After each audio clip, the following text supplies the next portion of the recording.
everyone, and welcome back to Scribe Plays Vampire the Masquerade, Coteries of New York. Last time we delved into a graveyard with a gangrel, and, yeah, teleported to a bench. That was fun. But, let's continue with the story.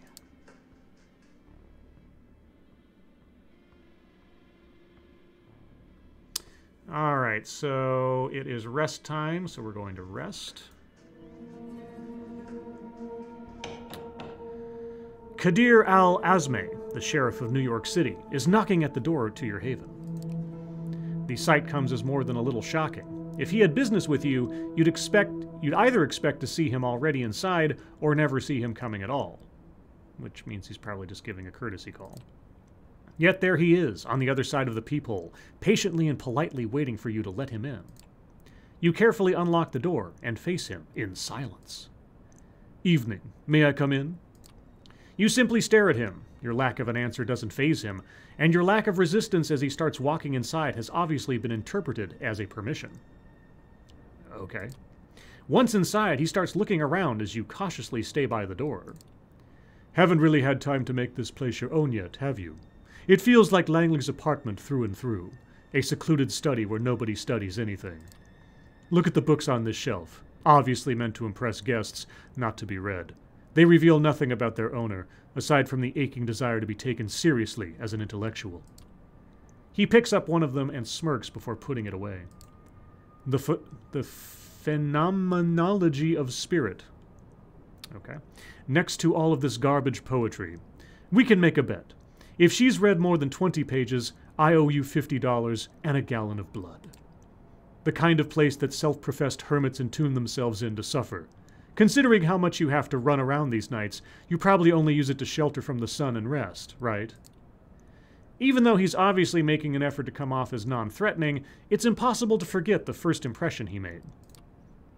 You mean the one where he, like, saved you from a murder scene? Okay. You still see him as a fierce predator, trying hard not to expose his true colors. You sense a familiar fight or flight response as you struggle to find a diplomatic answer to his last question. If Kadir is bothered by your silence, he doesn't let it show. He keeps walking around, toying with whatever catches his eye. Eventually, he speaks up again. "Watch any baseball lately? If I had to guess, you strike me as a Red Sox fan." Strike? Oh, you kidder, you. Now, he's inviting you to talk in a more direct manner. You attempt to overcome your physical reaction to him and reply as casually as you can. So my options are nothing. Alright, well, eeny, meeny, miny, mo. Yeah. Your mind keeps going back to that night when everything was changed forever. Oh, flashback. Waking up in hell with a body next to you, spending a night in that underground sweatbox, unsure of what will happen next. That endless car ride. 3 strikes. A bloodthirsty crowd. That blade. Aha. A rebirth, a baptism by fire, a frightening executor who made sure the flames scarred your spirit. Did they, though? And he says nothing. As you look into his face, you realize he's read the emotions from yours. Okay. Not in the mood to exchange pleasantries? There's no animosity in his voice. He's just stating a fact. Let me get straight to the point, then. Would you please? He momentarily stops caring about his surroundings, turning all of his attention to you, and demanding the entirety of your attention in return. You see, there's something I've realized over the years. In large part, I may have been hired just to look menacing with a sword, but my job is all about seeing through bonds and relationships. Okay. The Camarilla would be safe as long as its members adhered to certain social contracts, making their dealings and affinities plain for everyone to see. But that, obviously, remains a pipe dream. This is a community of born conspirators, overly ambitious gangsters and politicians, monsters in denial, all sorts of tragically broken individuals. Oh, woe is me. They are driven by desires that make them incompatible with the Masquerade, incompatible with prolonged survival of the Camarilla, incompatible with the methods I use to operate. And so, I am doomed to be like a cop, constantly insulted behind my back, maybe for good reason, but immediately called for help whenever someone loses their tableware. Are you trying to sell me on betraying the Camarilla by any chance? I don't know. Or like an Agatha Christie protagonist, outwardly assisted by everyone, but constantly lied to about everyone's pasts and motivations, even if my failure to solve the mystery might be the end of us all. He tries to sound like he's peacefully resigned to his fate, but it's easy to detect a tinge of regret in his voice, a voice belonging to someone who once had bigger ambitions than this. What broke him? So you see, for this detective, the why done it is far more important than who done it or how done it. When you understand all the players and their mutual obligations, you easily understand every crime. But of course, the kindred know it, so they devise ways to make my job much harder, just like conspiracies between two unrelated actors that depend on scratching each other's backs for mutual security. Or they enforce a blood bond to make someone unexpected their thrall, a boss serving their employee, a rebel serving a tyrant, just because one is regularly being forced to drink another's blood. What has Sophie seen in you? Why does the prince keep asking me about your actions? How come you're being pushed to build your own coterie so fast? Because I'm special. You are surrounded by unclear motivations, which you yourself don't understand. That unnerves me, and it should unnerve you as well. Yeah, why are you here? Giving me a long speech about yourself and inner thoughts and everything is a little bizarre. I mean, in fact, you coming here as the sheriff and spilling your guts to me like this for someone that you don't understand the specialness of them adds to the notion that I'm special. But I can't say that. This monologue has gone on for long enough. Why are you here? What is this about? Finally, you manage to raise your voice. Kadir notices the effort and smiles softly. Was I raising my voice? Okay.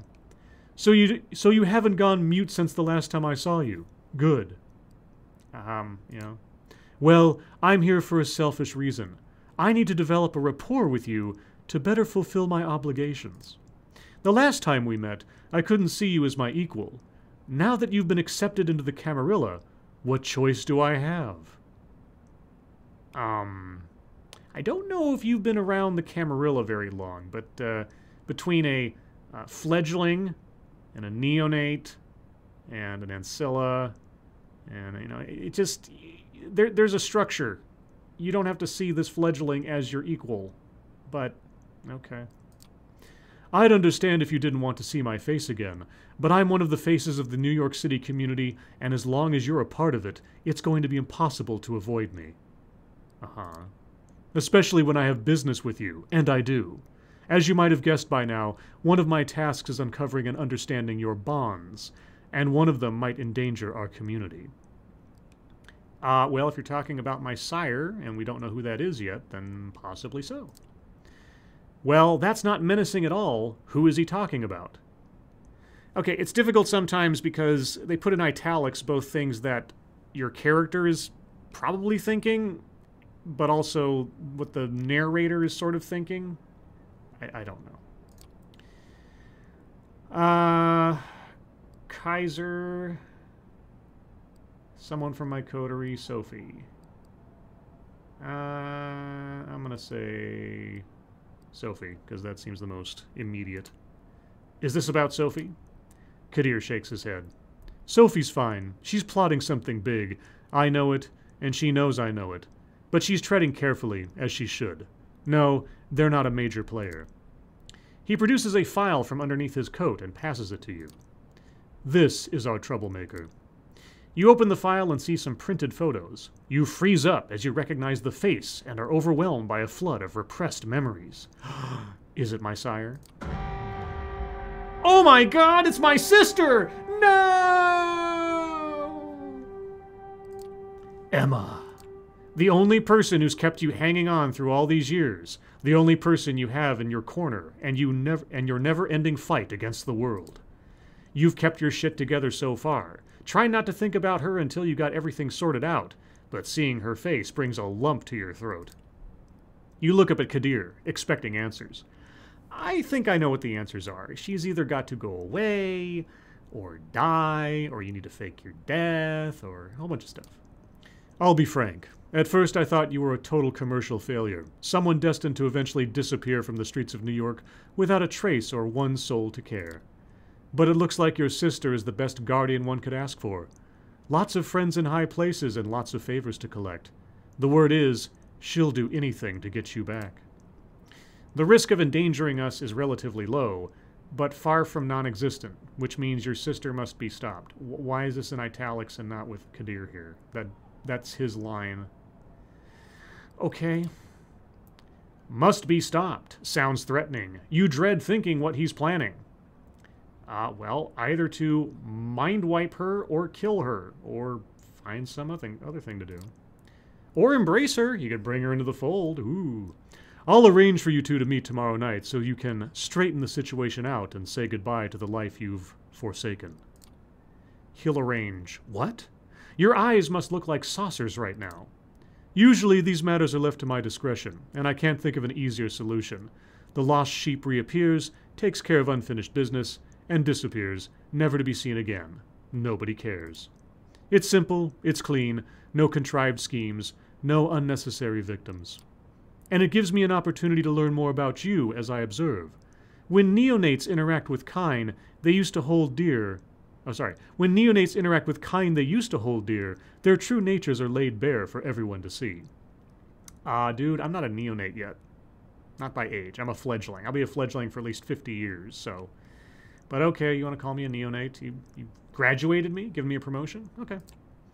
Of course, he's invested in being kind to you, or he's making clear his self-serving intentions so that you don't start figuring them out yourself. Any objections? Do I have a choice? Any alternatives are probably worse. You shake your head. Very well. I'll arrange a meeting and drive you there tomorrow. Better come up with a load of bull that's easy to swallow. He disappears from the apartment, leaving you as confused as the last time he closed the door on you. God damn it, you need to think it through. Ah, my sister! For a long time, you just sit in your haven, lost in your thoughts, trying to come up with lies that will convince the only person who's ever seen the real you. Okay, so I've got time for one adventure. Let's check out the, now, do I want to do the faith and myth thing? No. Somebody's watching me. Oh, sure, why not? Let's track down our stalker. Someone is following you around. Has been at it a few nights, maybe longer. That can't be a good thing. The only question is, what to do about it? Provoke the stalker to appear. Tell Sophie you have a problem. I'm gonna take the independent streak for once, and I'm gonna provoke the stalker to appear. Ooh, dangerous. You venture out into the street with the goal of letting your stalker know you're aware of being followed. It's time to stop this ridiculous charade. It's raining outside, and as you step into the street in front of your haven, you wonder whether that'll help you.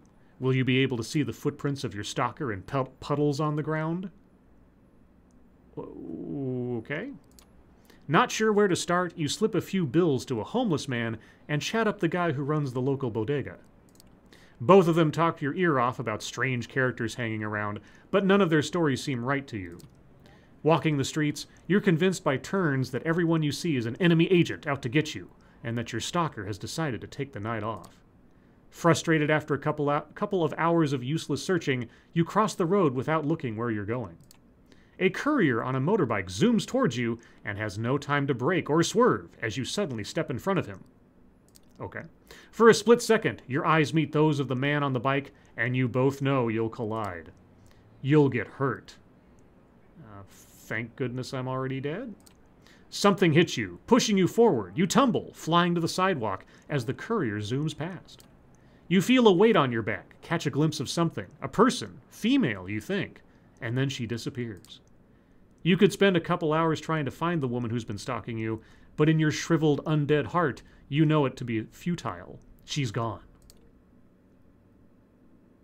Okay. Well then, I will rest.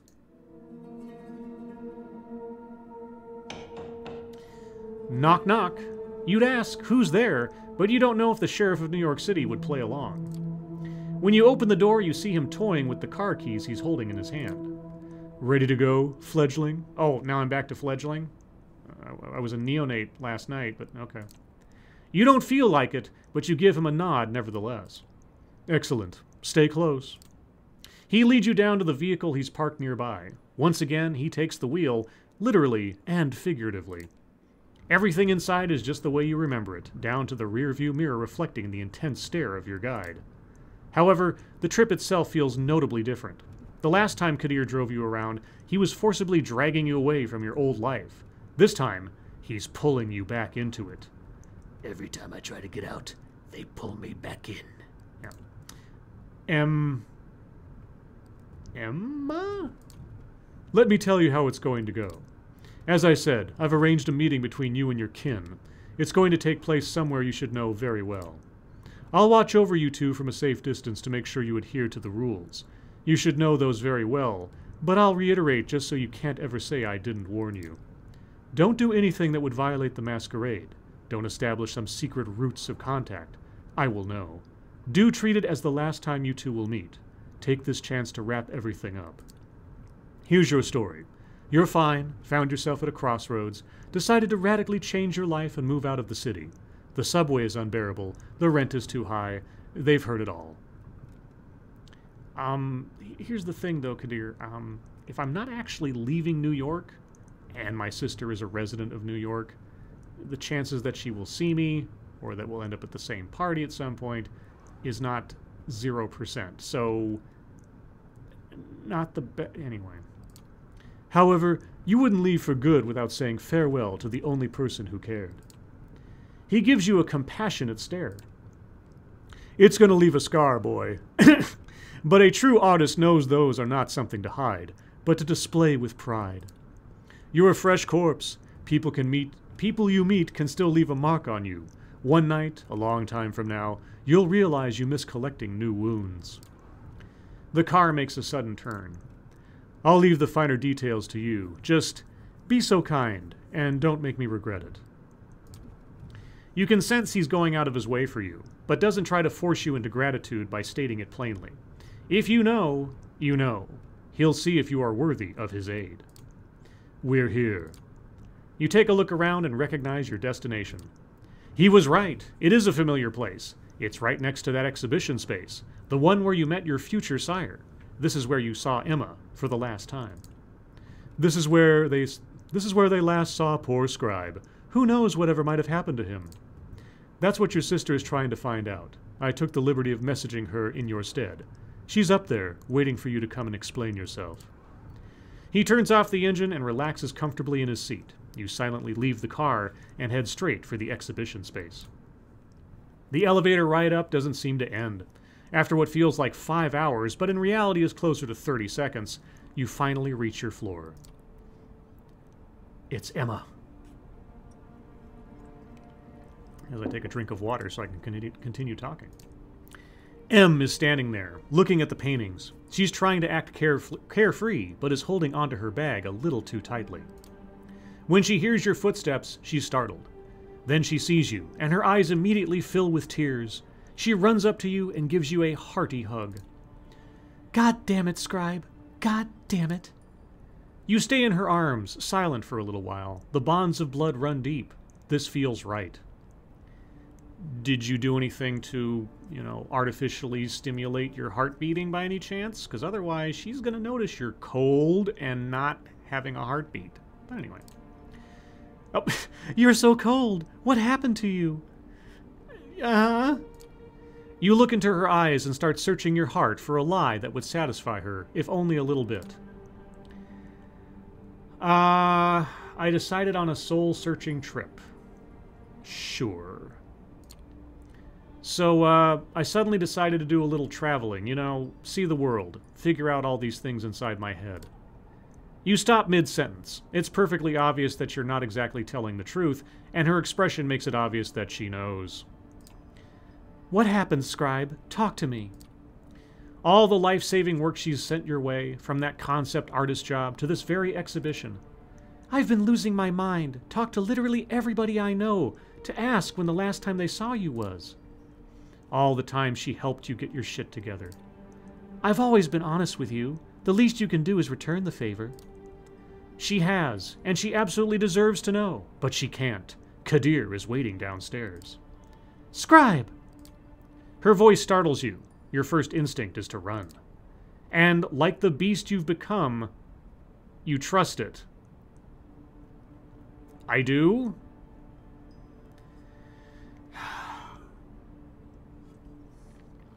Okay. Scribe? You can't do this. Not now. Not like this. Not like this. Not like this. She watches you. She watches as you, Kindred, an undying creature of the night, zoom away from her, run into the elevator, and press the ground floor button. Not my first choice, but then I'm not exactly in control here. This might be the last time you ever see each other. At least look her in the eye and force yourself to tell her one last thing. Yeah. Oh, don't search for me. She already is. We'll meet again. You don't want to say that. I'll send you a message. No, you won't. These are really my options.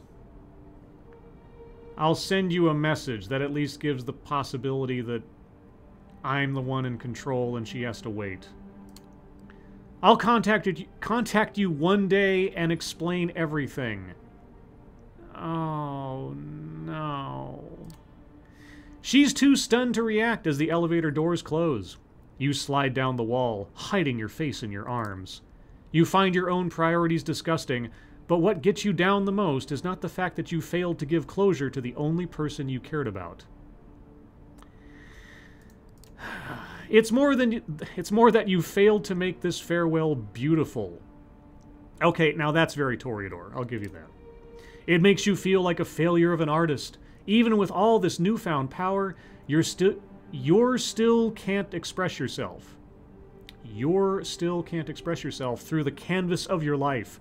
You're still stuck in your old ways. But you know Em, she'll take the pain you've caused her and use it to make art that resonates, that sells. That's really not the concern right now, dude. What if authentic trauma is the best gift you could find to repay all her generosity? Okay, now that's you rationalizing. Jesus Christ, you're disgusting. If you consider all of those emotions commodities, no wonder you're a failure as an artist. That's right. The elevator doors open. Better run while she's still up there. Back to Kadir's car. Once you close the door, he instantly puts his foot on the gas pedal. Walking off the pitch with no regrets? Said everything you had to say? I say nothing. Okay. Kadir sighs. Yeah, that's what I gathered from here. I'll keep an eye on the situation, placate her somehow if she won't stop looking. I've got some well-tested methods. Non-violent, of course. He gives you a good stare via the rearview mirror. You're an artist, aren't you? You nod half-heartedly. So you of all people should know that things never work out the way you plan. There could always be more time to plan, tools that could help you execute it better. Perfection is just an accident. The only thing you can do is give it your best shot given the circumstances and immediately move on to the next thing. When all is said and done, regret is nothing but narcissism and a waste of time. Really? Weren't you expressing some, regrets earlier about being sheriff and... Okay, are you trying to convince yourself by any chance? Sophie, your coterie, those are the materials you've been given, and they're potent ones. Make the best use of them, so that they might create something more beautiful than your artist tools ever did. You're being awfully nice to me for being the sheriff, and me being a fledgling, but okay. And as a side note, I envy you. I wish I still had someone to make my knees feel like jelly. I hope my sister isn't doing that. Even when you can't see them anymore, just knowing they're there keeps you in touch with what you once were. Uh-oh, and I'm noticing I've got little blood stains around my window. That means that I need to feed. Okay. The car speeds up to cross an intersection before the light turns red. You give Kadir a good, hard look. Why are you not mean to me? Yeah. Who are you Who are you? What have you done with Kadir al-Esme? It's usually, who are you and what have you done? At first, he seems confused about the question, but after a while, he gets it and chuckles softly. Then he takes on a serious, slightly sorrowful expression. Don't suck up to me, kid. Mr. Bad Guy is still here, and without a doubt, he will go back to decapitating suckers like you any time now. The car starts slowing down. We're here. You look out the window and see your haven. Take care. I'll see you around. Just pray I don't have to see you too often. You leave the car and start walking to your haven, thinking about Kadir. Can't say you're fond of him, what with the welcome he gave you and all, but after tonight, you can't say you aren't either. You're going to need some more time to understand him, that's for sure. Okay, well, I will... Oh, I can't check up on our stalker again. Who haven't I talked to recently? Oh, yeah, the Tremere guy. Let's go talk back to our Tremere. Juno, the notes. You find the mystery of Agathon's research tantalizing enough to pay him a visit. You know what to expect when you return to the small bookstore serving as Agathon's haven.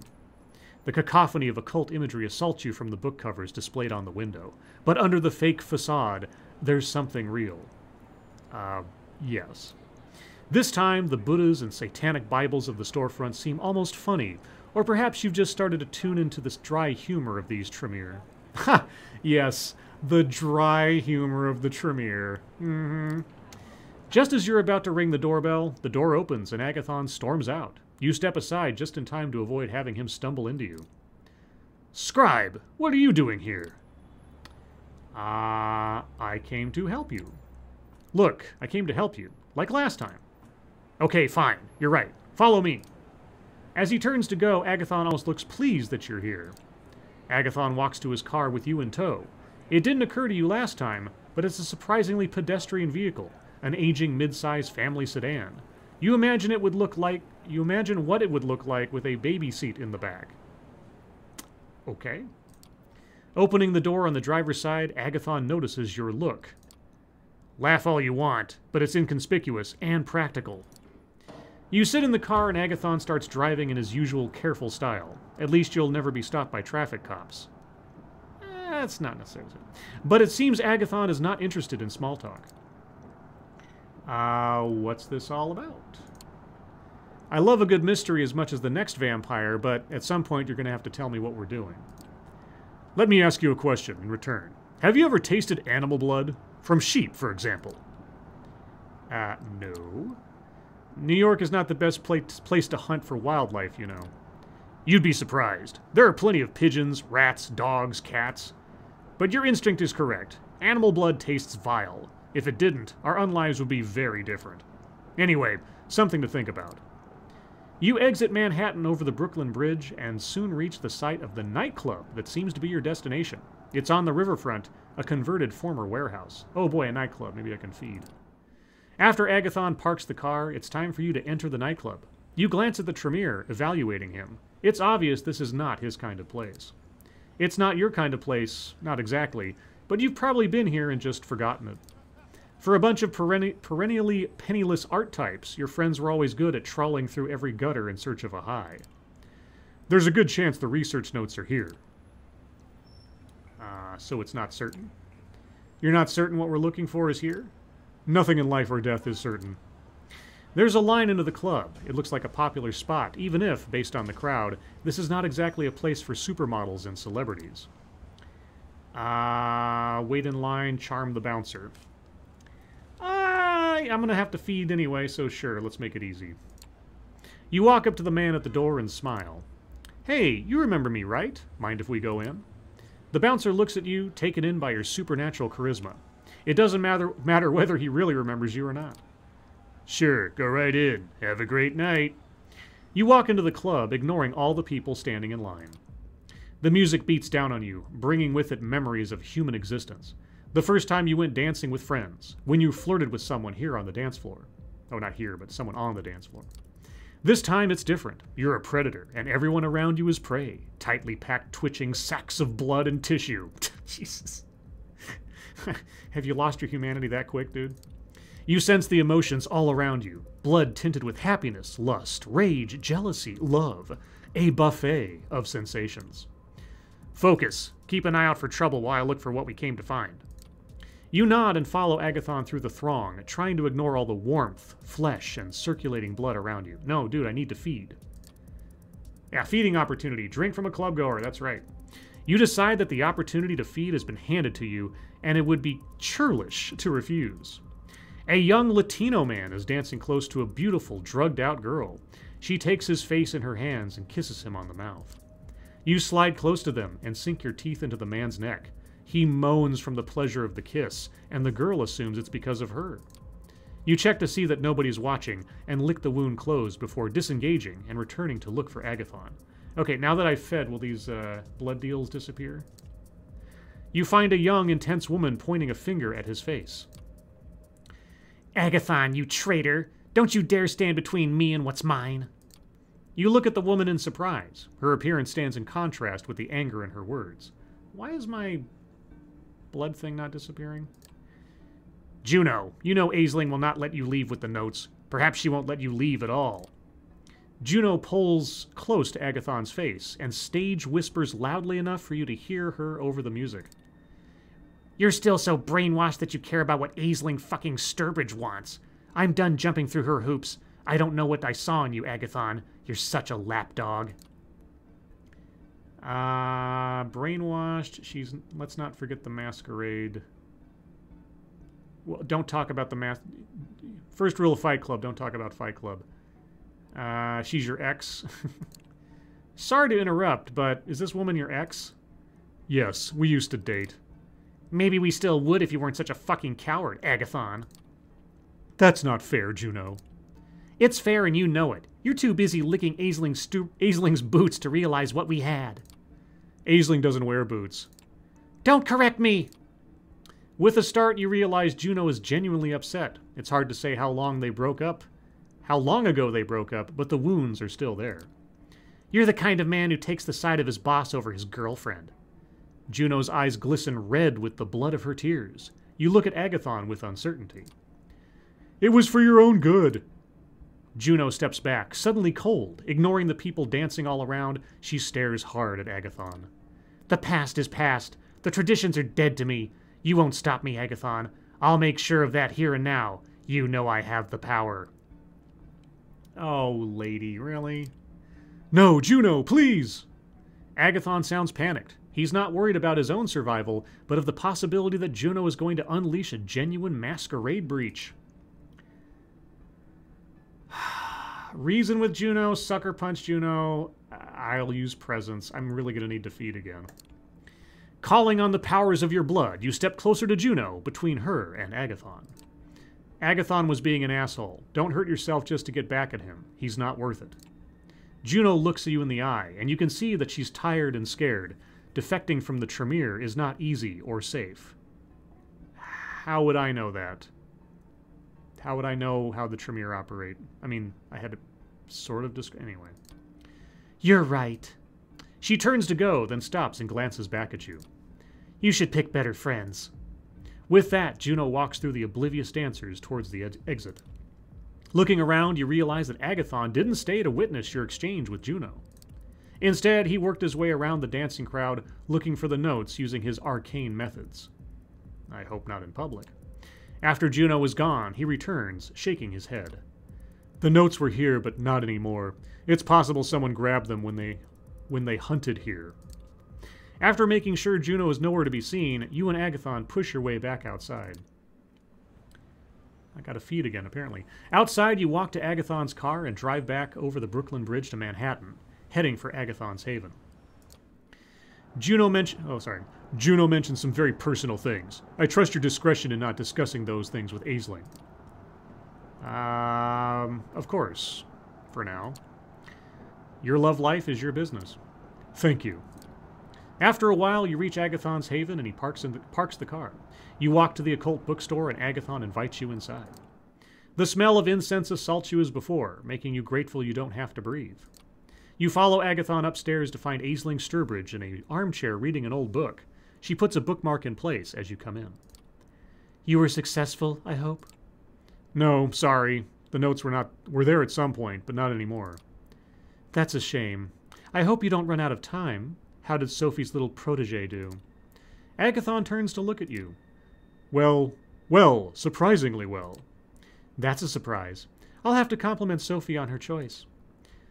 We met Juno. Fortunately, she couldn't find the notes either. That's interesting. The High Regent turns to look at you. What was your impression of Juno, fledgling? Angry. She was very angry. I don't know what you people did to her, but she's pissed. What we did? Careful now, fledgling. She made her own choices, bad as they were. Anyway, I have some things to discuss with Agathon. Run along now. You leave the occult bookstore, the cheesy mystical music still in your ears as you walk away. You wonder about what happened with Juno. Why is she so anxious to leave her clan? Can she really do that? Could you leave Sophie's service if you wanted to? Well, her situation's different than yours, dude, but either you know how the Tremere work or you don't. Okay, well, that puts us another rest point, and I still need to feed again, so it'll be interesting to find out if I have an opportunity to do so on the next part. So until then, if you happen to like this content, please put a comment in the comments below. Leave a like if you would, and, as always, thank you for watching.